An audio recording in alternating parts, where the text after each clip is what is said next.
This episode is sponsored by Property Filter. Find great deals faster.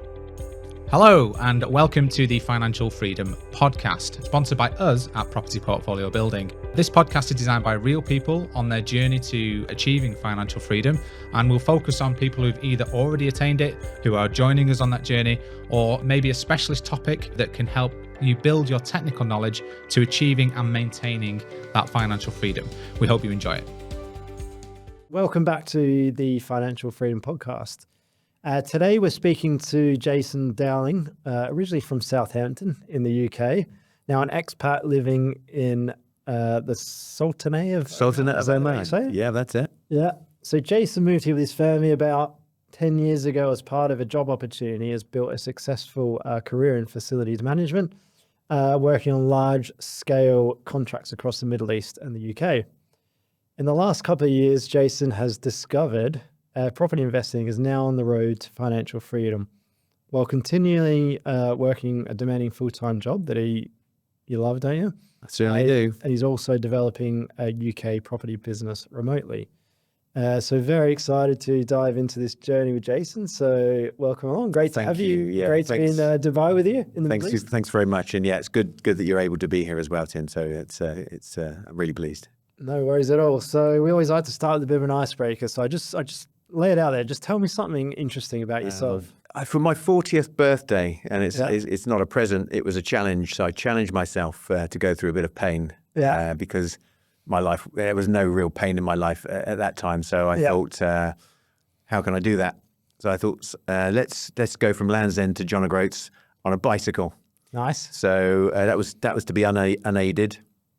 And so I started. I raised some money for charity. I raised £5,000 for charity. Excellent, yeah. And started on this journey. And it was going really well up until about day 5. My brother-in-law was really heavily into cycling. So how far is that distance? Just Yes, about 850, 900 miles. Gee whiz. Yeah. And I don't know why I decided to do it, but I wanted this challenge. For charity. That's it, for charity. Yeah, and a challenge as well. It's good to do the challenge. And we got to a point, I say we, because my brother-in-law joined me for a couple of elements of the trip, at the middle and the end. And it got to about day 5 and I just thought, I can't do this anymore. And through my mind, I was thinking I'm going to let down my sponsors, but I was in so much pain. And in the end, I just almost gave up. So my brother-in-law took me to one side. We were in a lay-by. So he then said, right, face down on the ground, and I'm gonna massage your Achilles tendons. So if you imagine the scene of one guy on top of another guy in a lay-by, there were a few car horns going by. It was quite funny looking back, but it wasn't at the time. Yeah. But I kind of think that for me was a challenge in itself that I got through the help. And how many days did it take you in total? It took me 8.5 days. 8.5 days, yeah. But also what it taught me was I had somebody there. Yeah. Not necessarily part of my team, but surrounding myself with the right person. Yeah, having support network. Because I was unaided until he kind of arrived, and he came at just the right point. So I leaned on him and he got me through it. So you think if you didn't have that support network, you might have stopped or? Yep, absolutely. Yeah. I would have given up. So the power of working with people is a big learning that you've taken out of that one. Yeah, absolutely. And so he came on later on, and he actually, and one other story was he lent me his bike because my back wheel exploded. So without him... What day did that explode? That was on the last day. Oh, right. So the last 12 miles, I used his bike to get to... So you had the backup plan there that you didn't have originally. Yeah, that's it. That's it. So that's a little story, that I'm quite proud of. Nice little icebreaker, really well done. Yeah. Right, so tell me just a bit about your story, your sort of background, your family, schooling, bits and pieces like that. What's something interesting with your story? Yeah, so I had a fairly normal life, really, growing up as a kid. My father had a job away in Derbyshire, so we were in Southampton where I grew up, was born. But we then kind of migrated a bit north, up and down in between the two, and it was good. He was working on an open cast coal site, which was big diggers, dump trucks. I always wanted to be a dump truck driver. That was my goal. My parents quite clearly told me that's not what you're going to be doing. Yeah. And then normal school life. Probably didn't do as well at school than I probably should have done. Yeah. And then I suppose my working life started with wimpy construction, as it was then, which morphed into tarmac construction, and then that then became Carillion. In the UK. Unfortunately, not around anymore. Unfortunately, not around anymore. Yeah, they had a problem. I suppose that's another reason why I'm sat here, really. Yeah. Got married to Nikki, and got 2 wonderful kids, Neve and Finton. So that then led me to bringing them out here to the Middle East, to Oman, in the latter stages of their school career. So it was... What age were they when you moved over? 11 and 13. Right, yeah. So a bit of a shift. Yeah, at that stage, it was quite a pivotal stage, just starting. One was starting secondary school and one was starting GCSEs. So we kind of decided, look, are we going to do this opportunity or not? And I had dabbled with some bids in Turkey and Qatar, but Muscat came up as a opportunity. And a good friend of mine always said, if you get posted to Muscat, never say no. Grab it with both arms. I checked with the boss. She said yes. So we decided to go for it. And we've been out here now 11 years. 11 years. Yeah. Excellent. Yeah, sounds good. Yeah.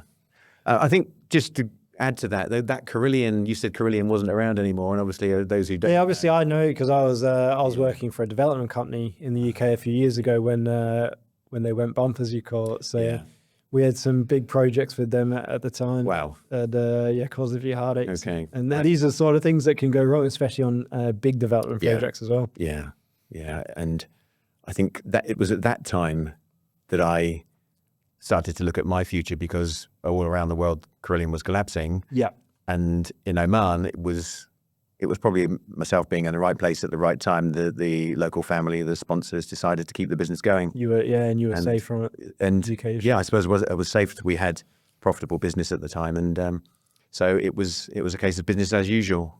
But that made me think about my future. Yeah. Because once you're then cut off from the umbilical cord of the UK mothership, you then think, right, okay, future. Let's consider it. Pension wasn't as good as it could have been by a long stretch. Yeah. And so then you then think, right, how am I going to retire? I wasn't thinking about retiring. Not thinking about retiring now, but it's... Yeah, what's your financial background? Yeah. What's your future financially and all those sort of things? And I felt quite exposed. I felt quite exposed. So then started looking around for how can I plug the gap? How can I plug the pension gap? And I suppose property was being around building and understanding the value in building led me to the bricks and mortar. The bricks and mortar. And safe as houses and things like that. Well, that is such a true say, But it's a tried and tested asset class, really, isn't it? Because I know, around the world, people talk about, say, things like, cryptocurrencies and these new coins and all these sort of things and the values of those that, are very volatile, go up and down. The future of it's a little bit unknown, and, it could skyrocket to the moon or it could completely fail, et cetera, et cetera. Even investing, in a business, it can go really well, or it can go bad. Yeah. So whereas property as an asset class, obviously there's, depending on the risks that you look at, but, there's obviously some bad areas and reasons why an investment may not work in property, but generally property is a tried and trusted method, especially, in places like the UK where there's only infinite, finite size of land in the country and things like that. And there's a growing population, all those sort of things. So it really does completely make sense, doesn't it? And it worries me when, you hear people with things that I would call speculatively type investments plowing everything into it. Whereas, if you look at it, tried and tested method, put X amount in that, and then maybe you could put a smaller percentage in some of those speculative and type investments. Spreading the risk. Yeah, spread that risk. Yeah. I mean, I'm not adverse to doing things like that. I mean, I'm happy to take risks. Yeah. As long as they're kind of calculated. Yeah. And like you say, tried and tested. I mean, nothing's risk-free, but some things are less risky. Yeah, there's different layers of risk out there. So like, a simple example, if you look at the stock market, if you invest in, say, an index fund that's like the S&P 500, you're spreading your risk over 500 companies. Yeah. So some of those companies may fail or whatever, or stop performing, and then, you know, but your risk is spread. Whereas you invest in one business that, you know, may go to the moon and maybe, you know, a huge return, but then you've got the risk of it not happening. But, you know, like you said, you can spread your risk across loads of things. And if you're too worried about risk, you won't do anything. And it's just taking educated risks, isn't it, at the end of the day? And It is. Yeah, absolutely. Taking action. And I suppose taking that risk in property was something that I always thought, once it clicked in my head, what kind of thing I wanted to look at, it was, well, you're gonna have to take a risk. Yeah. But what risk do you take? What does that risk look like? Yeah. You know? Yeah, and understanding, you know, what can happen and what are the upsides as well. Yeah. Excellent. So obviously we're the Financial Freedom Podcast, so we always want to know, you know, what your definition or our guest definitions are of financial freedom, what it is to yourself. Yeah. And where do you think you're at on that sort of journey? Financial freedom for me doesn't necessarily mean retirement or giving up work. I mean, I love my corporate job. I enjoy the mix with people. I enjoy the sharing of knowledge, training, mentoring, coaching, all of that. I mean, especially here out in the Middle East, and especially in Oman, you know, there's such an opportunity to share your knowledge with people. Yeah. But, you know, corporate aside, I have that gap.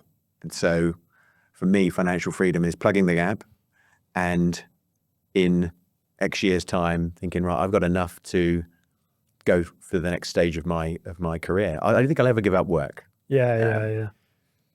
I think I'll always be doing something, and I'll always be active. I enjoy work so much, and I think when people does it give you good purpose? Absolutely. Your job. Yeah. I mean, I get so much satisfaction from it. So, but there will come a time when I do want to change my, you know, strategy in life, and as a family, you know, we need to decide what we want to do. But I think in that distant future, I want to feel more secure, as though I thought I was maybe 20 years ago. I think, I'm going to have a secure future, and clearly that wasn't. So, you're thinking security for say like a pension pot? Yeah, pension pot, and to be able to get a little bit of freedom to travel, travel around the world, and also give you know, our children a better future, and also allow myself time to do more stuff with grandchildren, my, you know, children themselves, fly my children to wherever we are in the world. Time and choice. Freedom of time, to do choice. Yeah, that's it. And so you always want to remain active. You don't want to just sit there, retire, and sit on a beach or whatever. No way. But you just want that freedom and flexibility. Is that absolutely. Right? Yeah, absolutely. And how far along do you think you are at the moment on that journey? Well, I think there's that saying, when was the best time to do this? And, you know, the best time was X years ago. When is the next best time? Right now. Yeah. How far am I along on that journey? Well, I'm just learning to crawl. Yeah. I think in my own view. Early stages, but you're making early stages. Steps, but especially in the property. It's amazing how much you learn about property, the process, strategies, that it doesn't take you long to start to formulate and take action on what you want. And get a real plan in place. Yeah, absolutely. Planning, I enjoyed that. And planning for how you're going to take your property business forward in the next 2, 3, 4 years. Yeah. It's a business. It's real. We're not playing at this.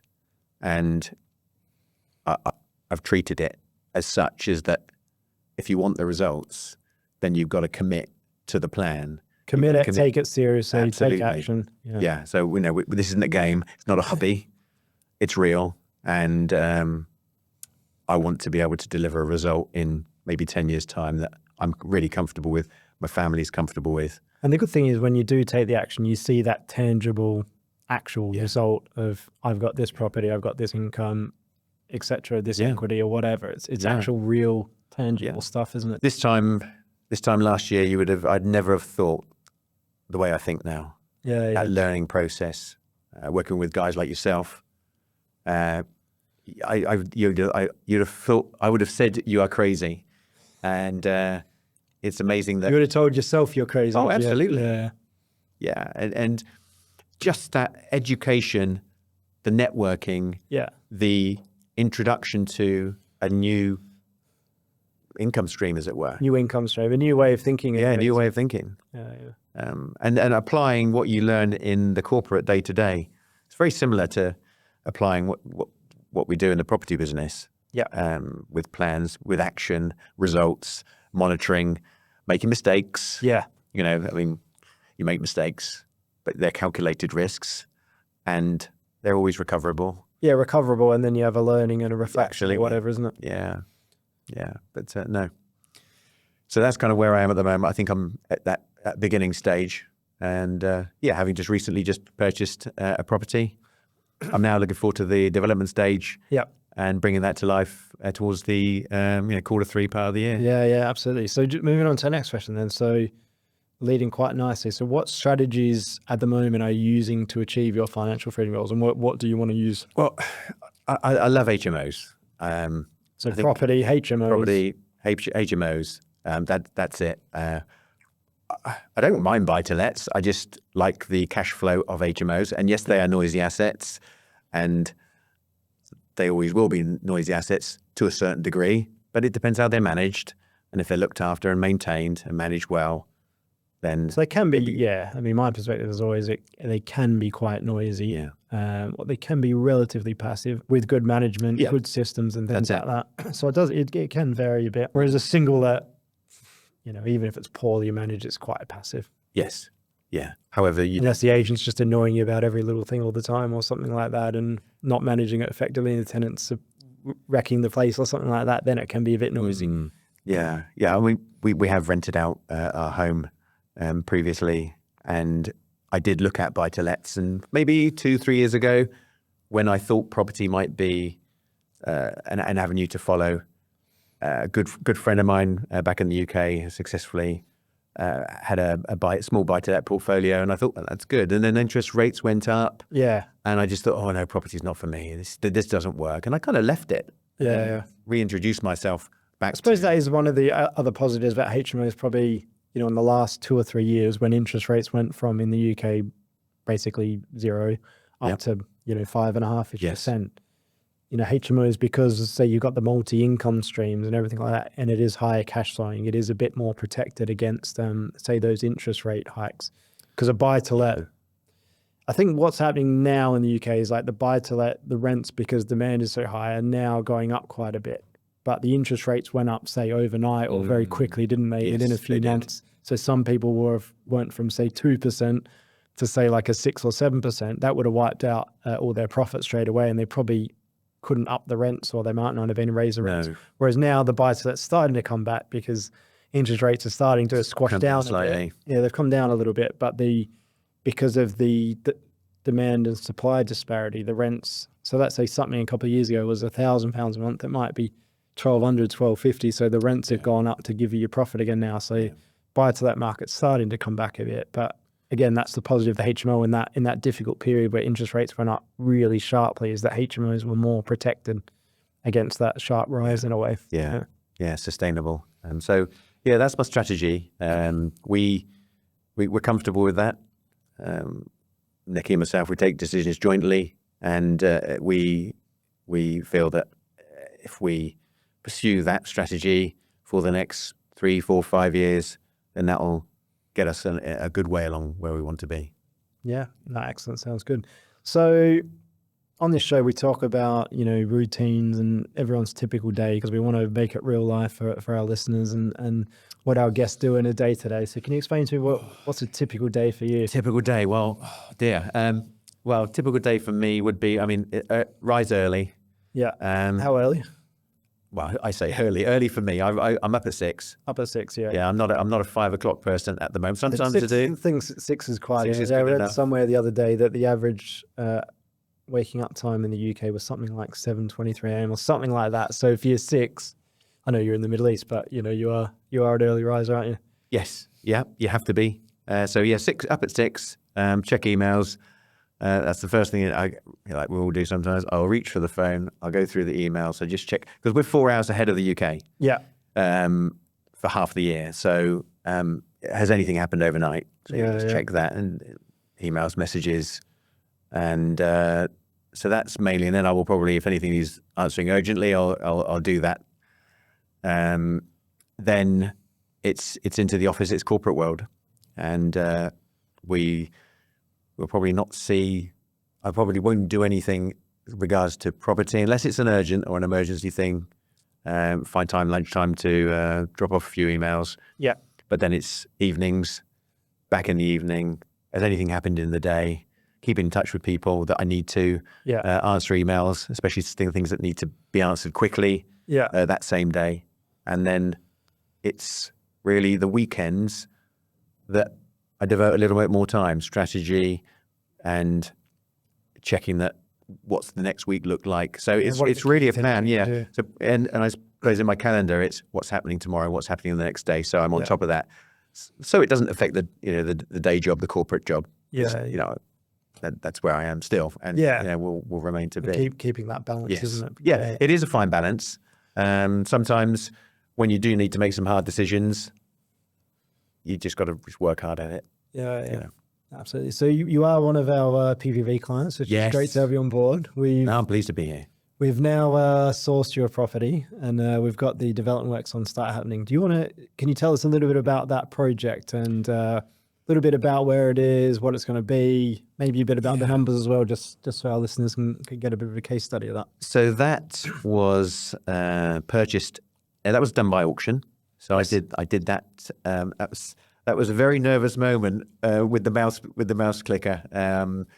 So we gave you an appraisal with like an upper limit of what to bid for, didn't we, to secure it as a registered. And that was with I Am Sold, I think. And so we registered with that. And first time I'd ever done an auction, a modern method of auction. And so you gave me some guidelines, and I came in 2K underneath that. Just under the max, that's perfect then. So that was great. And immediately then you get a call from the auction house. So please, can you pay our pay the fee? Pay the fee. So you think, whoa, okay, so this is really it. I'm in now. And there's a lovely chunk of money. You got to part with the hard-earned. Absolutely. And then you think, right, okay, here we go. And so there's a very small element of well done, congratulations, and then obviously then taking things through to, right, what does this look like now? So that is it was a 4-bedroom end of terrace in Reddish in Stockport. Really nice property. So sourced well. So thank you for that. Welcome. Convenient location. Great location. Right next to the train station. Local shops. 5 minutes away from the M50 or M60. M60. Yeah, so we say it's just inside the M60, which is the ring route of Manchester. So it's really convenient. Even on top of the train, it's got the good driving. Perfect. I mean, the train station is 10 minutes away from central Manchester as well. So it's quick to get in. You could easily work perfect centre of Manchester and commute back and forth very quickly. That's great for attracting tenants. So really pleased about that. And then so the build started on I think the 3rd of February. We completed within 57 days, not 56. So that was pretty much all lined up on target and to program. Build started. It went down to the wire, didn't it, with the purchase? It went down to the wire. And again, for me, that was again a learning curve because there is a process to follow. But you're in amongst it, and so you're talking to the lawyers, you're talking to the bridging loan. There's a couple of things providers, that we're waiting for the insurance documents. And so you're having, it's like you say, you have to be prepared to react quickly to some of these things, especially during that time. Certain times. So we say this a bit with PPB is that property can be slow, but there's times that you have to move quickly. So when you're securing a deal or getting a completion done, and sometimes it's you just have to do this and do it now. And then other times, you don't have to do too much sometimes. So, but I felt I was in safe hands. I mean, whilst I was, you have to deal direct with the various stakeholders. I think I felt when there was the need to say, help, help me. You were there, and a lot of that time, you've done this process so many times, so it gave me the confidence that follow the process. Yeah, and you just it gets there, doesn't it? It gets done. Absolutely. So that build started on the 3rd of Feb. I've only just received, in line with our program, we have got the first lot of progress photos. Yeah, we do a fortnightly report. Fantastic. Photos and videos that we send to our clients. So the photos you see of the house and the vendor pack versus what it looks like now, you've really torn into it. And the strip out was on quickly, doesn't it? It looks a complete mess at the moment, but that's what you get. No, really pleased. And so that we've applied for planning for an 8-bed. Yeah. So and the fallback is a 6. Fallback is a 6. Permitted development, right? So that's really good. Yeah. So sui generis planning's gone in, and hopeful, fingers crossed, that will eventually become an 8-bedroom HMO. So you've taken a little bit of a risk there for your first HMO development, but hopefully the reward element will pay for itself, and if not, the fallback will still be a cracking. It would be a cracking, but let's go to the 8. Yeah. And that's we've taken the risk, and for me now it's right. Okay, is it going to fall in line? Is it going to be at the right time? Don't know. Let's push forward for it. What does that mean? Maybe we have to do some adjustments, etc. Yeah. But that's a risk you take, and I'm happy to take that risk now. Yeah. Whereas a year ago, you'd have thought I was crazy. Yeah. Because you learn as you go on. Yeah. Stop the podcast now. This episode is sponsored by Property Filter. Property Filter is the #1 property tool for today's property professional. It brings in all the data points and sources from all the property portals and auction sites into one convenient place. Then you have the option to overlay all the clever strategies found in the Property Filter blueprint to find motivated sellers faster. Now, we use it on a daily basis. It saves us over 80% of our time when looking for properties. And if that sounds like something that you want in your lives, please go to register.property-filter.co.uk/PPB, which is the discount code for this podcast. You will get 2 weeks free and a discount on your first month. That's it from me. Back to the podcast. So, build program is due to finish in August or July, with an August, with August contingency. August being a contingency. Because in the JCT contracts we do, it doesn't allow for unforeseen delays and changes and scope change or whatever and things like that. So it's always fair to just make sure you allow a bit of contingency in the program. Yeah. So looking forward to that being filled with tenants, and tick, #1 done. Yeah. Moving, get it cash flowing, and hopefully we'll have the next one. #2 already in place and being worked on. So happy with the process so far. Yeah. Yeah, sounds good. So how did you find PPB, and why did you look to use our services, and what value is it? I suppose how did that all come about was really looking over the shoulder of one of our mutual friends, and he was doing property in Oman, and I just got curious. Yeah, one of our clients we did a couple of projects for that work with closely, don't you? Yeah, and so I thought I'd like more of that, and he did an intro. Yeah, and once I'd kind of understood what HMOs were at that early stage, then I thought, right, I'm ready to know more. So we had a chat, and through that introduction, and I suppose, was it a calculated introduction? It was really, because you had a good track record, or he'd done 2 projects with you with a good track record, and so I thought I'm in kind of safe hands. So that's why we look to yourselves to source and develop and manage the HMO process. And I suppose that for me thought, right, okay, I'm ready to do #2, because #1 at this moment in time has been a really not a pain-free process, really, with a little bit of risk, but pain-free. Yeah. But I found your project management team on the ground is really good. Yeah, they do a great job. Yeah, I'm really pleased with that. Comms is really good. And just, you can see that the way that they act, everything is professional, whether it's surveys to negate risk, where, any future risk, where it's just the way that they operate, SOPs, subcontractor quote, the way the quotes are managed, and recommendations. The whole package, I think, for me has been easy to understand, and it kind of just sets you up for doing more. I think you've got. I really appreciate it. You got a product. Keep got a good product. Keep going. If Yeah, you've got a good product. I really appreciate it. Thanks very much. Yeah. Right. So it's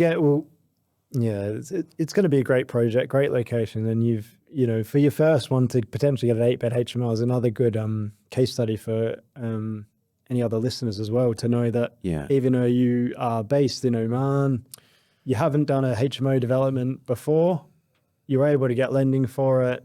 Like you said, there's a few little intricacies and risks along the way, but you've been able to do that. Whereas a lot of people are, like you said, too worried to do it, or you may have been 12 months ago too worried, or thought that you couldn't do it. But I think it's the latter. Yeah. I thought I couldn't do it. New company, being able to arrange finance. To be able to quite quickly realize a property through that new company and start work in less than a year, in less than 6 months. I wouldn't have ever thought it was possible. And it's what you don't know, you don't know. Yeah. Well, you've done well, and you said, you've developed and learned as well. So it's credit to yourself. Right. So on this podcast, we like to make it as real as possible. So we always want to talk about successes and also challenges and failures as well. So what I want to know is something that you're most proud of so far on this financial freedom journey, and then also what's one of your, say, biggest challenges or failures or something like that you've encountered to date. Okay, so the biggest successes for me is a mindset change. Yeah, and that we spoke about risk, but for me, is that mindset to change to know what you can do, what's possible, or in what way? Procrastination is just around the corner for me. You can dither around and say, well, what if, maybe, can I? So the mindset shift to just go to action. I'm going to take the plunge. I'm going to take a bit of a risk and get it going. Is that what you mean? That's it. And I mean, we're investing a lot of money in this. Yeah. We're investing our future in this. Yeah. And it's not a game, as I said before. It's real. It's live. Yeah. But that taking action. If you don't take action, then what do you do? And it's just taught me that. Well, your results are exactly proportional to what you do and what action you take and whatever, isn't it? At the end of the day, and treating it seriously. Yeah. So biggest success for me is the mindset switch to become focused, get a plan together, get a business plan together, take action on that, get away from the procrastination. And it's amazing doing those incremental steps every day to get yourself, whether it's extra training, whether it is actioning parts of the project, or networking, communicating, looking for people to invest in the future. There's that, that incremental steps and taking action is something that has just been so powerful for me. And it's been a real change. I've loved it. Excellent, well done. And then challenges? Oh dear, challenges. Time, I suppose, managing the time. So while you're in a full-time employment and you've got you've got your kids and your family and wife and everything like that, balancing that with also trying to push these things forward. Yeah, I mean, kids-wise, kids are growing up now. They need less time from me. They want less time from mum and dad. Yeah, they're older. But I think challenge is the time in making sure that I commit to my day job, which is great, but also commit to my property business or our property business, and making sure that gets the same amount of time to ensure that we progress. So I think that's the biggest challenge, and the minor challenges, challenges around for this project, for instance, on planning. The planning is always going to be a challenge. Yeah, I think probably this is a simple challenge, but other small challenges, raising a little bit of extra finance here and there, but you just learn along the way. So that's it. But time. Yeah, time is the biggest thing for me. Yeah, I think a lot of people can resonate with that because we've only got a certain amount of time, and Yeah. Some people cram a lot into what they've got and all those sort of things. Yeah. So I think a lot of people resonate. It's something you can't buy. Exactly. You know? Well, in a way, you can by wasting. You can invest to buy back your time. Yeah, and that's what this is all about. Yeah. For me, what's this doing? This is buying us, time in the future. Yeah. I mean, we're all in this to make sure that our futures are as good as they can be. No, exactly. You're doing the right thing. Right. So obviously you've talked a little bit about, your development, your learning, getting involved in some networks and things like that. Is there one key bit of advice that you've received or a bit of information that stood out above anything else that's helped you develop to where you are now? I suppose, again, back to the taking action. I had a good friend back in the UK, and one of his phrases was "Time waits for no man." Yeah, and that's so true. And coupled with that, the ABC, the attitude, the belief, and the courage, that resonates really well with me. And I think it's probably from the PIN organization. Yeah. I kind of, that hit me, have the right attitude, have the belief in yourself. Yeah, it's just a positive attitude, or like a growth attitude or something like that, Yeah, be positive around people. It's a positive thing what we're doing. We are providing housing, accommodation for high people, high quality, affordable. Yeah, for the UK, which has a housing issue, and so I take a little bit from that, but the attitude, the belief, and the courage. I suppose the learning, again, that I've had is I've backed people in our business to do a job. People have backed me to do a job. I'm now backing myself to do this job. And I've never had to kind of back myself. I've kind of subliminally backed myself through my life, but this is real. And my wife's backed me to make sure that I've got this nailed. We're in this together, and so there's a bit of courage needed to do it, hasn't it, at the end of the day. So that's it. The attitude, belief, and courage, and the procrastination doesn't work. So take action. That's it. Absolutely, good stuff. Excellent. So we do get some questions from previous guests as well that help us do the bonus rounds on this podcast. So I've just got it written down here for you. But the question we've got for you is, we kind of touched on it early slightly, but do you want to retire when you reach your financial freedom goals? And if yes, what will you do with that time? And if no, why is that that you wouldn't retire? Yeah, so kind of touching on what we said, do I want to retire? No. Yeah, we said that a bit earlier, didn't we? Yeah, definitely not retire. I'm not into the retirement. You're not into just finishing, sitting on a beach, sipping pina coladas or whatever. No, I do like the relaxation element. Yeah, of course. And is that like a targeted relaxation times of holidays and stuff? It's the retirements for me, the freedom to travel, the freedom to be able to do what we want with our time. I'd like to be able to say to my kids and their families, wherever we are in the world, what are you doing at the weekend? Yeah. You're not doing anything. Right. Get on a plane. I've just booked it. Bring the kids. Yeah. You're going to spend the weekend with us. Take a few days holiday. Yeah. And be able to do that. And that's, for me, that's what I want to be able to do in the future, is to have the ability to not think twice about that. Yeah. And give a bit of joy to their life, to say, great, we can spend some time together. Yeah. They might not want to spend time with dad, but I think as they grow older and mature, be able to do that.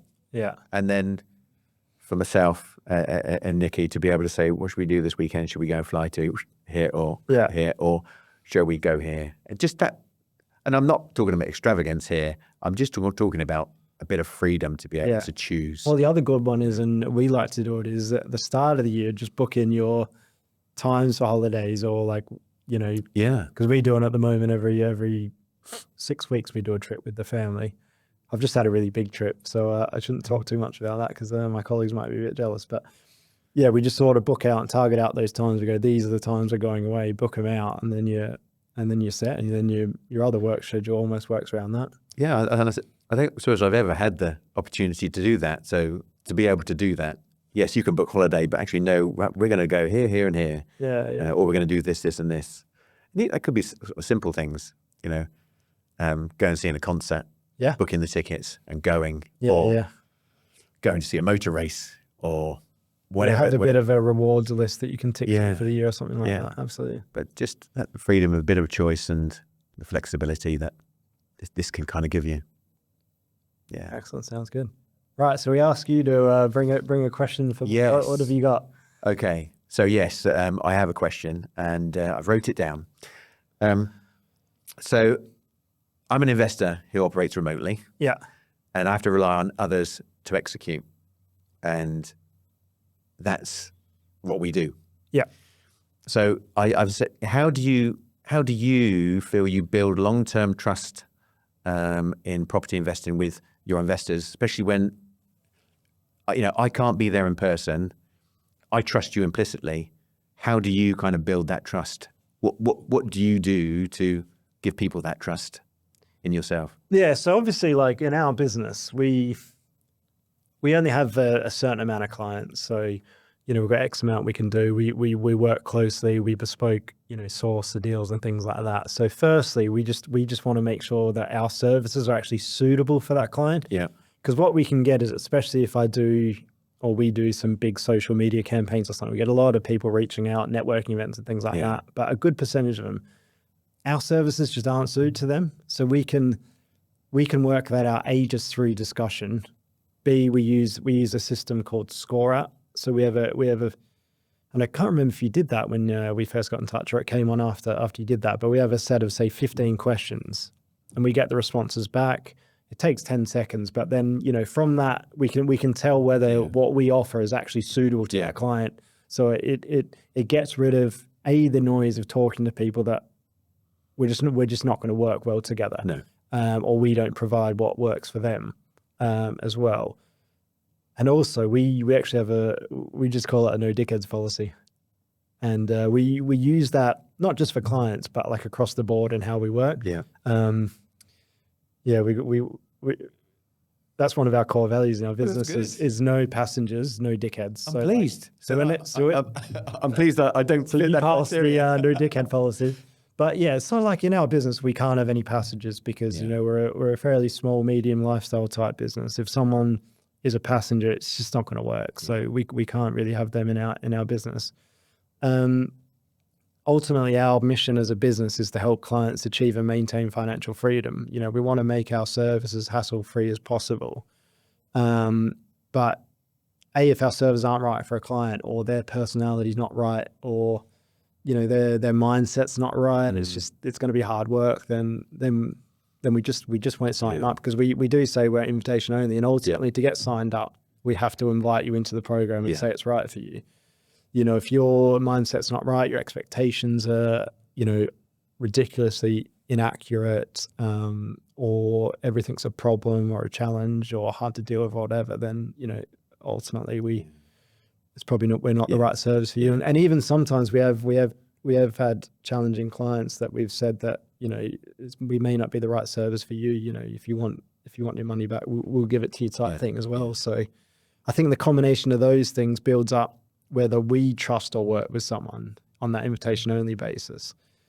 The other thing to consider is we do get quite a lot of, say referrals or recommendations from people. So, like you as an example, you've worked with someone that we know. So, there's a lot of the time there is a bit of known, obviously there's other people in the networks that we deal with that know people and all those sort of things. So we get a pretty good idea if someone through our network is going to be good to work with. Yeah.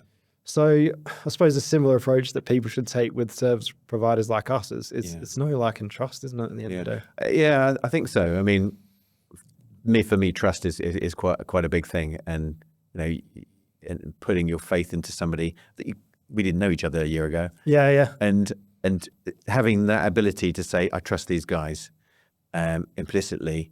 Because so can I flip it back to you and ask what got you to trust us? I think capability. Track record. I could see, I was going to say, that's my next one, track record. And I'd known a few people that had done a few projects with you. And I looked at those projects and I thought, wow. And the proof's in the pudding a lot of the time, isn't it? And we do say this with other, say, team members or service providers we work with. If you took like a building contract as an example, you know, the references are key sometimes, or just looking at the projects they've done, viewing the quality of works, viewing their existing sites, just talking with their existing clients or previous clients, you know, that.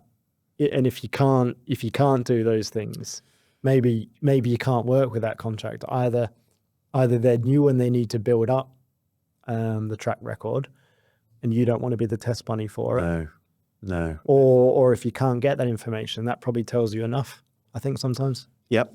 Yeah. But no, I think your product, the way you market yourself, the way you manage, I mean, simple things about, we think, well, voids. How many voids have you got on your books? I think you had, at the time, I think I asked, I think you had 2 voids on your books, and they were less than 2 weeks old or something, or less than a week old. And you think, wow, you know, how many properties have you got on your portfolio? The ratio. And we do look at it every week, every Monday. Amazing. We look at it exactly, you know, and we go through the full list of the ones that are either in lettings. Obviously, we have a variance. We've got new projects that are like, just come on board, and then we've got existing ones. So we go through all that. I think Monday we were 98.7% or something occupied or something like that at the moment. That was a good indicator for me, and just the quality of the build. And then also as well, I think I'd already signed up with yourselves, but very quickly after that, I came up to see you to Manchester, and then you gave me the opportunity just to look around one of your live projects. Yeah, and I just thought, wow, it was being managed. The guys were it's physically just going out and seeing it, isn't it? And I've got a big health and safety responsibility in my day job, and just walking around the site as well. It was clean, it was tidy. People were just getting on with their job, and it just looked. When something looks good, it generally is good. Actually, because the space and the size of projects we do, like health and safety, say as an example, are difficult because they're your small type contractors. Yeah, slightly bigger than a handyman, much smaller than your big size contractors. So, you know, the safety systems, you want to make sure they've got good method statements and all those sort of things, and you make sure someone's checking them off. Yeah, and like you said, if you're checking out a building contractor, if you go to their existing site and the housekeeping's good, and like you can see it's like managed well because there's like detailed markings on the wall, and you know it's just neat and tidy, and like the guys there are friendly and all these sort of things, you can generally just tell whether they're going to be good to work with. Yeah, no, so that kind of gave me the confidence that I knew I was dealing with professionals, and so I thought risk wise, I couldn't really say no. So. I'm kind of pleased to be here now, and looking forward to the future. Excellent. Does that answer the question well? Yeah, it does. Yeah, absolutely. There was a sneaky one. You got a bonus. I got a bonus question. Yeah, and I said it was really just reflecting back. Was there any, as the investment landscape evolves and your journey evolves, is there something that maybe 5 years ago that you thought, yes, I'm going to do this, and your strategy, your business plan, and you've changed it because of something? Right. So we're early 2025 at the moment. So 5 years back, we're going into early 2020. What happened at that point? I wonder. It's interesting you say 5 years, because that is literally when my life changed, I'd say, from lots of perspective, but like, you know, especially from a, you know, career, business, property investing perspective, because before that, I was doing quite a few like on the side while I was working. So I was working as a development manager for a big development company. So I was entrenched in a big property company and building sites and stuff like that, which I did enjoy, but I was traveling around the country, so I didn't really enjoy that aspect. But I did a few buy to let, buy, refurbish, refinance type projects. So I was building up an asset base and a little bit of cash flow, but it wasn't getting me anywhere quickly. And I ran out of my own funds. So A, I was like, I want to keep investing, but I've got none of my own funds. And B, I'm like, actually, I know that people can generate cash flow from property to a certain level. to say leave their job or have the flexibility, but I'm way off. Like, how do I get there quicker? So that's when I networked more and looked to raise more funds, but also looked at the bigger developments and, more of your HMOs or mixed use, commercial HMO type projects, commercial to resi conversions and things like that I looked at and used my project management skills to develop them. So my mindset exactly 5 years ago shifted more than you could have imagined, really. Completely. Because I was working from home, I could blend in my property investing, and my day job a bit more because we were locked down, especially in Manchester. We just couldn't go anywhere for a decent amount of time. So and I didn't have young kids at that point. So I could self-develop more, had more time for that. And B, I could mix up the day job and my property investing businesses and things like that more to push forward as well. Okay. I didn't appreciate that. Yeah. I mean, that 5 years, so much has happened. Yeah. Yeah, it really has.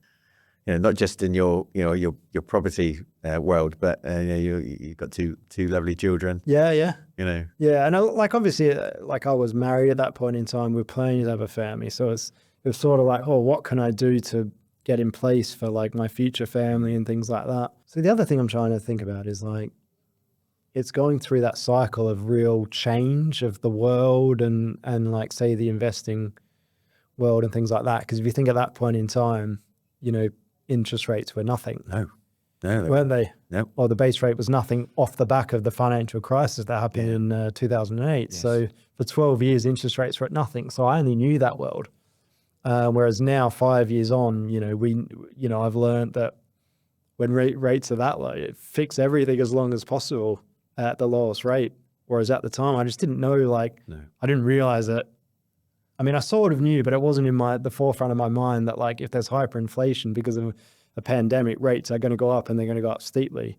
And I was building a portfolio aggressively at the time. So some of my properties I fixed long-term for 5 years at really low rate, and others I did 2 years, or in hindsight, I just would have absolutely locked everything at 5 or the longest possible, which is probably 5 at really low rate. But, it's a good learning to come off the back of that, because those are the things that can happen. Yeah.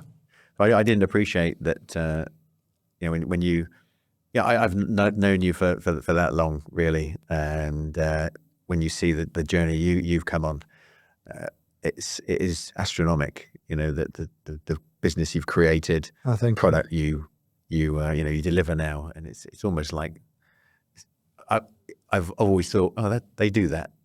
Those guys do that. That's, and the proof is in the pudding. But no, I think what you've got now as a product, as a service, is really good. You've got a good offering, and I think I'm happy to be part of that. Oh, great! No, it's really great to have you on board. Yeah. So thanks very much. Right. Well, I think that brings us to the end of the show. So. Thanks very much for coming on. It's great to be with you. And it's good to spend some time talking to you, and especially in Dubai as well. And you learn a lot from these discussions, don't you, as well? It's really good. So hopefully the listeners get good value from it. And thank you. Until next time, thanks for listening. Thank you once again for joining us on the Financial Freedom Podcast, sponsored by us at Property Portfolio Building. If you want to get in touch with us about today's podcast or any of the learning topics that we've gone through today, you can email us at podcast@invest-prop.co.uk or get in touch with us with whichever your social media platform of choice is. If you think you would add value to us as a guest on this podcast, you can please get in touch and let us know what you would be able to talk to us about. Other than that, we wish you well on your financial freedom journeys. And once again, thank you for joining us, and we'll see you on the next one.